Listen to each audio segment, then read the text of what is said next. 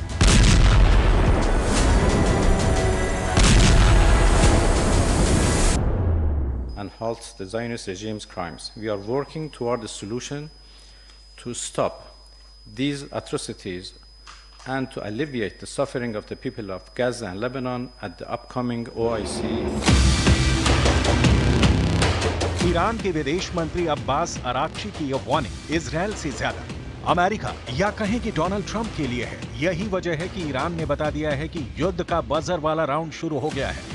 Donald Trump के जीतने पर नेतन्याहू ये ना समझें कि युद्ध सिर्फ पश्चिम एशिया तक बाकी रहेगा और सिर्फ गाजा या फिर लेबनान जलेगा। इस युद्ध की जद में पश्चिम एशिया से आगे अमेरिका और इजरायल के दोस्त भी जलेंगे।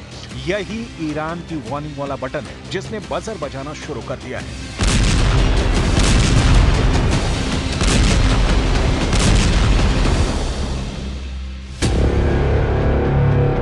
इस बजर के पीछे असली वाली ताकत समझनी है तो इस रॉकेट लॉन्च को देखिए। ये रूस का सोयूज रॉकेट है जो एक साथ 53 सैटेलाइट लेकर आसमान की तरफ बढ़ा है।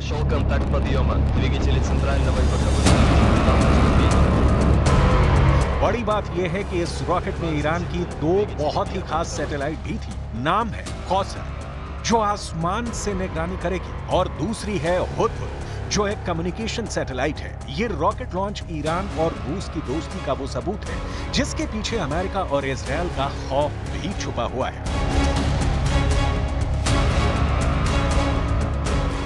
Большое внимание уделяем обеспечению мира на Корейском полуострове. Как вы знаете, в развитии дружественных связей с КНДР был подписан и вступил в силу российско-корейский договор. एक तरफ नेतन्याहू पर अमेरिका का हाथ है, आप इसे बाइडेन भी समझ लीजिए, और आने वाले वक्त में ट्रंप भी इजरायल के साथ रहेंगे, और दूसरी तरफ ईरान के साथ पुतिन है। पुतिन की सरकार बार बार इस गठबंधन को वर्ल्ड स्टेज पर बता रही है। इसके अलावा चीन भी ईरान के साथ ही है। वो भी चाहता है कि इजरायल के हमले अब बंद हों। व्लादिमीर पुतिन और शी जिनपिंग की पार्टनरशिप का एक सबूत इस एयर शो में छुपा हुआ है। रूस की एरोबैटिक टीम रशियन नाइट्स चीन के ज़ुहाई एयर शो में हिस्सा ले रही है। ये रूस के वो फाइटर जेट हैं जो भारत में भी अपनी कलाबाजियां दिखा चुके हैं। रशियन नाइट्स के सुखोई विमान 2013 में बेंगलुरु एयर शो में पहली बार आए थे। इस बार ये विमान चीन के एयर शो में शी जिनपिंग और पुतिन की पक्की दोस्ती का सबूत दे रहे हैं।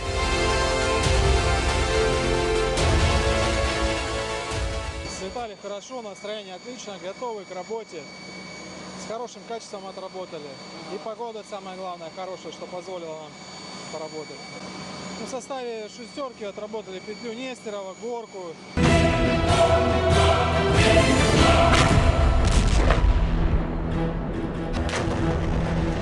Ukraine, Gaza, Lebanon, Yemen, Israel और यमन, इतने वॉर जोन जब एक्टिव हैं तो युद्ध रोकने की जगह युद्ध भड़काने वाली बातें हो रही हैं। तब अमेरिका में डोनाल्ड ट्रंप का जीतना एक बड़ा टर्निंग पॉइंट हो सकता है, लेकिन इजरायल ट्रंप की जीत से बहुत ज्यादा खुश है और यही वजह है कि अमेरिका के चुनावी फैसले के बाद ईरान बहुत ज्यादा आक्रामक है। यही वजह है कि हर 24 घंटे में गाजा से लेकर लेबनान और इजरायल से लेकर ईरान तक बहुत सी चीजें लगातार बदल रही हैं और इसका असर यूक्रेन से लेकर रूस तक देखा जा रहा है। खबर यह है कि रूस ने अपनी परमाणु फोर्स को सुपर एक्टिव कर दिया है।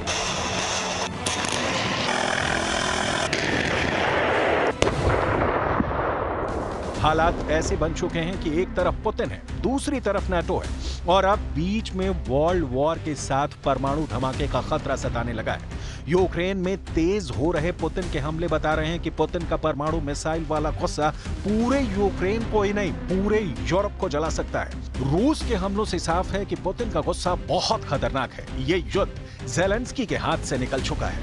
ये बात अब ट्रंप को भी समझाई जा रही है कि अमेरिका में राष्ट्रपति चाहे कोई भी हो, पुतिन का इरादा यूक्रेन से लेकर ईरान तक अटल है। Русская революция 1917 года, как в свое время нидерландская, английская, Великая Французская революция, стали в известной степени вехами в развитии человечества.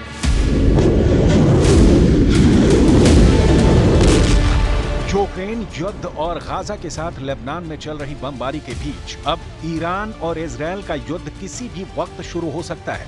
ऐसे वक्त में ट्रंप का आना कई बड़ी चुनौती पेश करने वाला है। यही वजह है कि पुतिन की न्यूक्लियर कमांड इस वक्त पूरी एक्टिव है।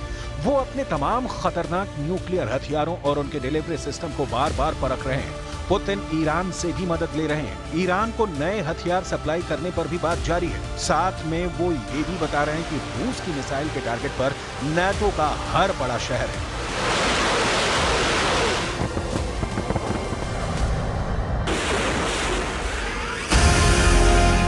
नवंबर के महीने के अंदर सिर्फ 5 दिन के अंदर परमाणु युद्ध भड़काने के 2 सबसे बड़े कदम उठा लिए गए हैं। एक तरफ पुतिन ने परमाणु युद्ध का चैलेंज देकर अपनी सबसे खतरनाक इंटरकॉन्टिनेंटल बैलिस्टिक मिसाइल यार्स को लॉन्च करके दिखाया। ये मिसाइल 11,000 किलोमीटर की रेंज में एटम बम गिरा सकती है। तो दूसरी तरफ बाइडेन ने कहा अमेरिका देगा मुंहतोड़ जवाब और ईरान के करीब तैनात कर दिया है अपना सबसे खतरनाक न्यूक्लियर बम वर्षक विमान B-52। यही बन गया है नवंबर में न्यूक्लियर वॉर का सबसे बड़ा खतरा। पुतिन ने जब से रूस की परमाणु फोर्स को युद्धाभ्यास का ऑर्डर दिया है, पूरा नाटो दहशत में है।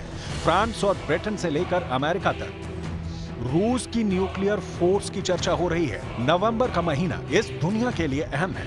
गाजा के युद्ध के बीच अगर नवंबर 2024 सही सलामत गुजर गया तो समझ लीजिए बहुत बड़े युद्ध से ये दुनिया बच जाएगी। लेकिन ईरान और इजराइल से आ रहे ये इशारे बहुत खतरनाक हैं।